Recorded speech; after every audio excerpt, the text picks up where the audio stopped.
है वो है डीएनए एज हेरिडिटी मटेरियल। हम कई अरसे से बार बार पढ़ रहे हैं कि डीएनए जो है माँ बाप से खसूसियात को बच्चों में ट्रांसफ़र करते हैं, पेरेंट से खसूसियात बच्चों में ट्रांसफ़र होते हैं by the help of DNA. तो डीएनए का नाम रखा गया है हेरिडिटी मटेरियल। अगर डीएनए ना होता तो पेरेंट से खसूसियात बच्चों में ट्रांसफ़र नहीं होते हैं। अब साइंटिस्ट को कैसे पता चला कि डीएनए ही खसूसियात लेके जाते हैं? मतलब मैं अक्सर कहता हूँ कि यार ऐसी बात नहीं है, साइंटिस्ट सो रहा है और ख्वाब में उसने देखा कि भाई वो डीएनए जो है वो हेरिडिटी मटेरियल है। सुबह वो जागा, खुश था, चाय पिया, बस वो कि यार बस ये बात हो गई है, मुझे पता चल गया है, जादू है। तजर्बात से पता चल जाता है कि डीएनए हेरिडिटी मटेरियल है। सो कौन कौन से एक्सपेरिमेंट किए गए थे? सबसे पहले एक एक्सपेरिमेंट किया था ग्रिफिथ के नाम से, ग्रिफिथ एक्सपेरिमेंट। दूसरा जो एक्सपेरिमेंट था वो हर्शी एंड चेज एक्सपेरिमेंट था। ये दो एक्सपेरिमेंट है, इसके चांसेस भी बहुत ज़्यादा होते हैं एग्ज़ाम में आने के। ज़रा सा गौर से देखेंगे कि ग्रिफिथ एक्सपेरिमेंट सबसे पहले उसने क्या किया। ग्रिफिथ साइंसदान का नाम है, और उसने क्या किया, उसने सबसे पहले एक बैक्टीरिया को यूज़ किया। उस बैक्टीरिया का नाम क्या था? स्ट्रेप्टोकोकस नमूनिया, ये बैक्टीरिया का नाम है। और ये बैक्टीरिया बीमारी कॉज करते हैं। कौन सा बीमारी? नमूनिया। नमूनिया एक ऐसी बीमारी है जिसमें लंग्स के अंदर पोर्स बन जाते हैं, लंग्स के अंदर फ्लूइड आ जाता है, जो आमतौर पर होता नहीं है, लेकिन वो फ्लूइड से उस शख्स को बीमारी लग जाएगी, सांस का मसला होगा। This is called as pneumonia. अगर इस जरासीम को चूहे के बॉडी में डाला जाए तो चूहा इस बीमारी में मुब्तला होके सांस की बीमारी से मर जाएगा। ठीक है, ये कॉन्सेप्ट था। तो उसने एक ये जरासीम उठा लिया। दूसरा उसने क्या यूज़ किया? दूसरा उसने एक चूहा यूज़ किया अपने तजर्बे के लिए। उसने एक चूहा यूज़ किया। ठीक है, कुर्बानी का बकरा ही हमारे लिए हमेशा, हम जब भी एक्सपेरिमेंट करते हैं तो माऊ से ही करते हैं। ठीक है, अल्लाह माफ़ करे, बहुत ज़्यादा चूहे जो है रोज़ाना कितने थाउजेंड्स में, मतलब मिलियंस में मरते रहते हैं। ठीक है, एक्सपेरिमेंट में बैक्टीरिया जो हमारे पास स्ट्रेप्टोकोकस निमोनिया है, ये बैक्टीरिया दो तरह के हैं। एक शरीफ बैक्टीरिया है जिसको हम लोग आर टाइप बोलते हैं, मतलब ये बीमारी कॉज नहीं करते हैं। क्या कहते हैं? बीमारी कॉज नहीं करते हैं। आर टाइप इसको बोलते हैं। आर मतलब रफ, रफ मतलब इसका सरफेस रफ है, इसके ऊपर कैप्सूल नहीं है। जबकि दूसरा जो बैक्टीरिया है उसको हम लोग एस टाइप बोलते हैं। ये बदमाश टाइप का बैक्टीरिया है, ये बीमारी कॉज करते हैं। एस टाइप बैक्टीरिया को एस टाइप पैथोजेनिक इसलिए कहा जाता है क्योंकि इसके ऊपर जो है एक कैप्सूल है, एक इस तरह का एक कैप्सूल है, और उस कैप्सूल की वजह से ये स्मूथ, इसका सरफेस क्या नजर आ रहा है? स्मूथ नजर आ रहा है। So because of the capsule इसका सरफेस स्मूथ नजर आता है। अच्छा, इसके अंदर भी क्या है? क्रोमोसोम है। क्रोमोसोम मीन्स डीएनए है। और इसके अंदर भी क्या है? क्रोमोसोम है। क्रोमोसोम मीन डीएनए है। अब हमने आपको तो आजकल के मेडिकल के हर स्टूडेंट को पता है कि जीन कहाँ पर होते हैं? क्रोमोसोम पर होते हैं। जीन दरअसल डीएनए का हिस्सा है। अगर ये शरीफ है तो शराफत का जीन इसके अंदर है। अगर ये बदमाश है, बीमारी काज करने वाली है, तो वो जीन भी इसके अंदर है। ठीक है, अब हम एक्सपेरिमेंट स्टार्ट करते हैं, सिर्फ ये पता लगाने के लिए कि डीएनए ही हेरिडिटी मटेरियल है या कुछ और चीज़ है। तो इसको चेक करने के लिए हमने क्या किया? हमने उस जरासीम का इंजेक्शन तैयार किया। जैसे कि ठीक है, इंजेक्शन पहले, सबसे पहले हम लोगों ने जिंदा आर टाइप का जरासीम, आर मीन्स रफ, और ये बीमारी वाले जरासीम नहीं है, इसको हम लोगों ने इंजेक्ट किया माउस के अंदर। आपके ख्याल में माउस मर जाएगा या जिंदा रहेगा? हैं? क्यों? कि ये यस वो अलाइव, जिंदा रहेगा। फिर हम लोगों ने क्या किया? लिविंग एस टाइप का जो बैक्टीरिया है उसका इंजेक्शन हम लोगों ने माउस के अंदर डाला। What will happen? हाँ जी, माइस, चूहा मर जाता है। सिंपल सी बात है, वो बीमारी काज करने वाला जरासीम है, तो वो जरासीम की वजह से जो माउस तो मर जाएगा। तो इसमें भी कोई ख़ास ऐसी चीज़ नहीं है कोई एक्स्ट्रा।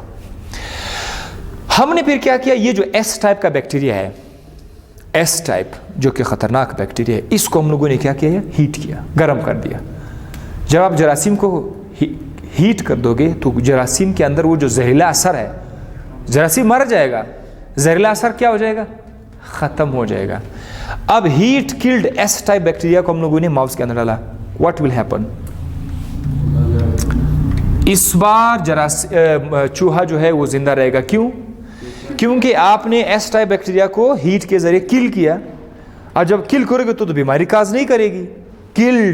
किल्ड बैक्टीरिया नेवर काज डिजीज, जिंदा बैक्टीरिया डिजीज काज करेगी। सबसे दिलचस्प बात अब मैं आपके लिए कहने जा रहा हूं। फोर्थ टाइम उसने क्या किया, लिविंग आर, जिंदा आर तो क्या है, रफ है ना, वो तो पहले से शरीफ बैक्टीरिया है। जिंदा आर टाइप बैक्टीरिया को उठाया और dead S type bacteria, dead S type, इन दोनों को इंजेक्ट किया माउस के अंदर। What will happen? आपके ख्याल में आप क्या उम्मीद रखते हैं, क्या एक्सपेक्ट करते हैं कि क्या होगा? जिंदा होएगा? नहीं, हम लोग एक्सपेक्ट करेंगे जिंदा होगा यार। वो अलग बात है कि असल में रियलिटी क्या है। हम एक्सपेक्ट करेंगे कि चूहा जिंदा होगा। क्यों जिंदा होगा? आर टाइप बैक्टीरिया कॉज करते हैं बीमारी, वो तो पहले से ही शरीफ है। एस डेड है, आपने देखा कि dead heat kill S type, dead S जो है वो बीमारी काज नहीं करते हैं। तो जब आप इन दोनों को एक साथ दोगे, तो हम यही उम्मीद रखेंगे कि चूहा जो है वो जिंदा रहेगा। बट यहाँ पर जो था चूहा था वो मर जाता है। साइंटिस्ट के लिए ये एक बहुत ही दिलचस्प बात है कि यार ये चूहा क्यों मरा। इस तजर्बे से हमने एक कंक्लूजन निकाली, एक चीज़ दरियाफ्त किया, एक चीज़ डिस्कवर किया। मैंने वो स्टेटमेंट इधर लिखी हुई है। चूहे के जिस्म के अंदर कौन सा बैक्टीरिया है? एक ये जिंदा है ना, alive, this is living R type bacteria. और दूसरा कौन सा बैक्टीरिया है? एस टाइप बैक्टीरिया है, लेकिन वो क्या है, वो किल्ड है, डेड है, मरा हुआ है। जब हमने चूहे का ब्लड निकाला, मरा हुआ चूहे का जब ब्लड निकाला कि क्यों मरा, तो हमें वहां पर पता है क्या मिला? हमें वहां पर बहुत सारे जिंदा एस टाइप बैक्टीरिया मिले थे। हैरानी की बात नहीं, मरे हुए एस टाइप बैक्टीरिया डाला था, लेकिन जब खून चेक किया तो जिंदा एस टाइप बैक्टीरिया था। क्या क्या पॉसिबिलिटीज हो सकती हैं? नंबर 1, मरा हुआ एस टाइप बैक्टीरिया दोबारा जिंदा हुआ, एक ये पॉसिबिलिटी जो कि हो ही नहीं सकता। दूसरी पॉसिबिलिटी ये है कि ये जो आर टाइप का बैक्टीरिया है ये तो जिंदा है ना, और ये एस टाइप का बैक्टीरिया क्या, ये मुर्दा है। इसके अंदर क्या पड़ा हुआ है? क्रोमोसोम पड़ा है। क्रोमोसोम का मतलब है इधर डीएनए पड़ा हुआ है। ये जो मरा हुआ डीएनए बैक्टीरिया है, इसका डीएनए बाहर आ जाता है, और ये कहां पे चला जाएगा डीएनए? आर टाइप के डीएनए। आर टाइप का बैक्टीरिया, एक तो उसके अंदर एक अपना डीएनए था, शराफत का डीएनए था, इसका अपना डीएनए था। अब यहां से कौन सा डीएनए गया उसके पास? एस टाइप का डीएनए गया। अब इस बैक्टीरिया के अंदर कितने डीएनए आ गए? 2 तरह, एक इसका अपना डीएनए है और एक एस टाइप का डीएनए है। उस एस टाइप के डीएनए ने जाकर इस बैक्टीरिया का कैरेक्टर ही चेंज कर दिया, इस बैक्टीरिया को मुकम्मल तौर पर ट्रांसफॉर्म कर दिया एक और इस तरह के टाइप के बैक्टीरिया में। ये जो बैक्टीरिया था ये पहले आर था, आर टाइप बैक्टीरिया था, लेकिन जब ये वाला डीएनए आ गया तो उस डीएनए की वजह से इसको एस टाइप में मिला। जीन आ गए ना, वो बीमारी वाले जीन इसके अंदर आ गए, तो ये भी बदमाश हो गए, ये बैक्टीरिया ट्रांसफॉर्म हो गए बैक्टीरिया। इसका मतलब ये है खसूसियात को डीएनए ही एक जगह से दूसरी जगह ले जाते हैं। DNA is the heredity material. अब मैंने यहां पर स्टेटमेंट लिखा हुआ है, something from the dead S bacteria. ये जो एस बैक्टीरिया था यहां से कुछ निकला, enters the living R type, वहां से आर टाइप के बॉडी के अंदर एंटर होता है bacteria and convert it into S type bacteria और फिर उसको एस टाइप में कन्वर्ट करता है। This process is also called as transformation. Transformation ये फर्स्ट ईयर के बायोलॉजी में इसका जिक्र मौजूद है, लेकिन मैंने आपको सेकेंड ईयर के बायोलॉजी में इसको बताया as a experiment for heredity. So this was first experiment. Now come to the second experiment. इसने भी हार्शी एंड चेज, ये साइंसदान, दो साइंटिस्ट थे, उन्होंने भी ये साबित कर दिया कि डीएनए हेरिडिटी मटेरियल है। अब कैसे, जरा आप देखिए गौर से। एग्जामिनेशन में लिखने के लिए आपके पास पॉइंट का होना लाजमी है, कॉन्सेप्ट तो होगा, कॉन्सेप्ट के साथ पॉइंट का होना भी लाजमी है। तो सबसे पहले आप ये लिखोगे कि उसके पास मटेरियल क्या थे एक्सपेरिमेंट करने के लिए। उसके पास था तीन चीज़ें थी। नंबर वन, एक तो उसके पास वायरस था। वो वायरस जो बैक्टीरिया पर अटैक करता है, this is called as bacteriophage virus. एक ये वायरस था और ये उसका शक्ल है। वायरस के बॉडी में एक कोट होता है। कोट किस चीज से बना हुआ होता है, याद रखिएगा, कोट हमेशा याद रखिएगा, कोट जो है ये प्रोटीन का बना हुआ होता है। Coat is made of protein. और यहां अंदर क्या पड़ा हुआ है, डीएनए। अंदर डीएनए पड़ा हुआ है, कोट जो है प्रोटीन का बना हुआ है। सो पहला चीज तो ये था। दूसरा उसने क्या यूज किया था, सेकंड, उसने एक बैक्टीरिया को इस्तेमाल किया था, इकोलाई बैक्टीरिया। दो चीजें आ गई। और थर्ड उसने क्या चीज इस्तेमाल किया, रेडियो एक्टिव आइसोटॉप्स। आपने आइसोटॉप्स केमिस्ट्री में पढ़ा होगा, सो मैं आइसोटॉप्स में नहीं जाना चाहूंगा। आइसोटॉप्स जो है ये जो है एलिमेंट्स होते हैं, ठीक है। और रेडियो एक्टिव का मतलब ये है कि ऐसे एलिमेंट्स होते हैं जो एक खास किस्म की रोशनी छोड़ती है, रेडिएशन इमिट करती हैं, they are called as radio active.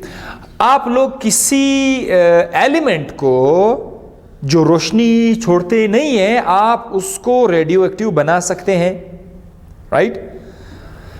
उसके लिए एक खास तजर्बा किया जाता है, एक खास टेक्निक है। हमारे पास ऐसा टेक्निक है, हम बहुत सारे एलिमेंट को रेडियो एक्टिव बना सकते हैं, ठीक है। सो हमने क्या किया, हमने सल्फर का एटम उठाया और फास्फोरस का एटम उठाया। सल्फर का आमतौर पर मास जो है वो 32 है। कितने? 32 है। फास्फोरस का कितना है? 31 है। 32 सल्फर का मास है और फास्फोरस का कितना है? 31। ये कौन से एटम है, एलिमेंट है? नॉर्मल एलिमेंट है। ये रेडिएशन इमिट नहीं करते हैं, राइट। और मजे की बात यह है कि साइंटिस्ट ने ये दो क्यों उठाए, कार्बन क्यों नहीं उठाया, बाकी क्यों नहीं उठाए?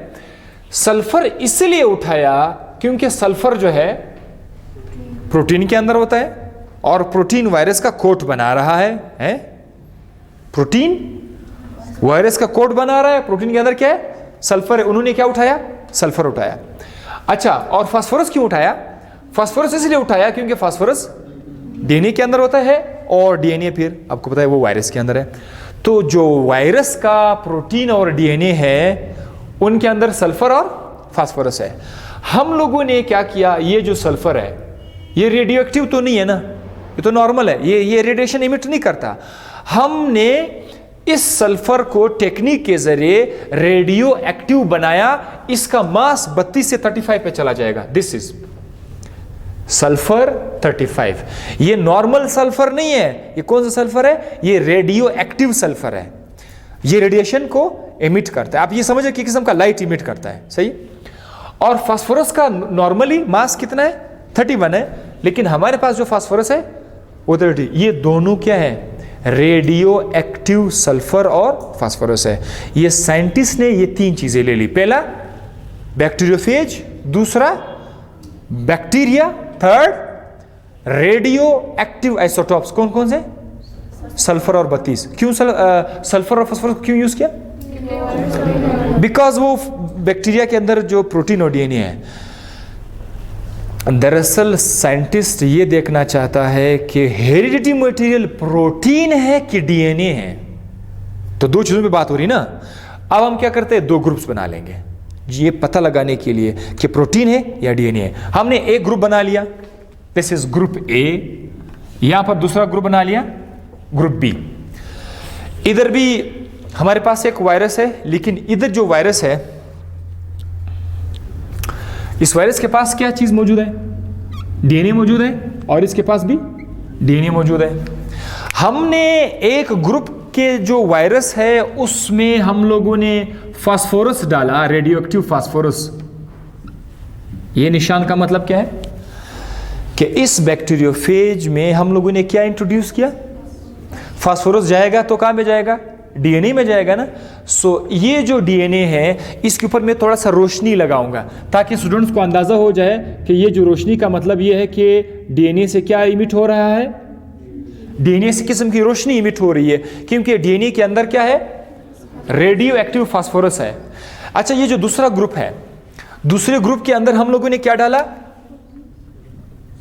S35 रेडियो एक्टिव सल्फर डाला। तो अगर ये जो सल्फर है ये रेडियो एक्टिव है, तो सल्फर से क्या इमिट होगी?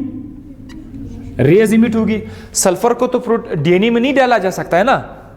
सल्फर को कहां पे डाला जा सकता है? प्रोटीन में। मैं ऑलरेडी बता चुका हूं sulphur is only present in protein. तो जब आप सल्फर डालोगे तो कहां पे जाएगा? प्रोटीन में जाएगा। तो इस बार में ये जो वायरस का जो कोट है, वायरस के कोट को मैं क्या करता हूं? ऐसे निशान लगाऊंगा ताकि पता चले कि वायरस का कोट से क्या निकल रही है? रोशनी निकल रही है। तो यहां पर कोट रेडियोएक्टिव है, यहां पर डीएनए रेडियोएक्टिव है। हमने चेक करना है कि ये कोट प्रोटीन है जो खसूसियात ले जाता है या डीएनए है। सो आइए चेक करते हैं। हमने तजर्बा स्टार्ट किया। ये जो है बैक्टीरिया है और यहाँ पे बैक्टीरिया है। आपको पता है कि जब वायरस अटैक करता है तो वायरस का कोट बाहर रह जाता है और डीएनए यहाँ पर क्या? यहाँ पर डीएनए अंदर आएगा। कौन सा डीएनए? जो रेडियो एक्टिव है, सही है। ये डीएनए अंदर आएगा और जब ये डीएनए अंदर आएगा तो इसी डीएनए से वायरस के छोटे छोटे बच्चे यहाँ पर बन जाएंगे। बहुत सारे छोटे छोटे बच्चे यहाँ पर बन जाएंगे वायरस के। ये आ गया एक वायरस, ये आ गया दूसरा वायरस, ठीक है। बहुत सारे वायरसेस आ जाएंगे। बैक्टीरिया के अंदर बहुत सारे वायरसेस हैं क्योंकि वायरस का डीएनए आ गया। हर वायरस के अंदर क्या चीज होगी? कौन सा डीएनए? रेडियोएक्टिव डीएनए, ठीक है। सो ये जो सेल आपको नजर आ रहा है, यहां पर रेडियो एक्टिविटी आपको सेल के अंदर ही नजर आएगी। मैंने क्या लिखा है? Radioactivity in the cell. Let's suppose अगर मैंने इस सेल को लाइज नहीं किया हुआ है, बाद में तो बैक्टीरिया का सेल बर्स्ट होता है, लेकिन अगर मैं कहूँ कि सारे के सारे जो बैक्टीरियोफेज है वो बैक्टीरिया के अंदर है, तो रेडियो एक्टिविटी जो है, जो रोशनी है, वो आपको बैक्टीरिया के अंदर नज़र आएगी। अब यहाँ पर ज़रा आप देखें, यहाँ पर आप देखें, कोट बाहर रह जाएगा, रेडियो एक्टिविटी भी बाहर रह जाएगी, रेडियो एक्टिविटी बाहर रह जाएगी और जो बैक्टीरिया है उनके अंदर वायरसेस होंगे, लेकिन यहां पर क्या चीज मौजूद होगा? कोट तो सारा बाहर रह जाएगा ना, वायरस का कोट तो बाहर रह जाएगा। सो इस मीडियम के अंदर ये जो प्याला है, इस मीडियम के अंदर आपको रेडियो एक्टिविटी नजर आएगी, क्योंकि बैक्टीरिया के सेल के अंदर एक्टिविटी नजर नहीं आएगी, क्योंकि वो जो कोट था, कोट तो बाहर रह जाता है। सो कोट चूंकि बाहर रह जाता है, इसीलिए आपको एक्टिविटी मीडियम के अंदर, यहाँ पर क्या लिखा है? Radioactivity in the medium, और यहाँ पर radioactivity in the cell. यहाँ से पता चला कि वो कौन सा चीज है जो एक जानदार से दूसरी जानदार में जाएगा, वो डीएनए है। यहां से पता चला कि ये डीएनए है।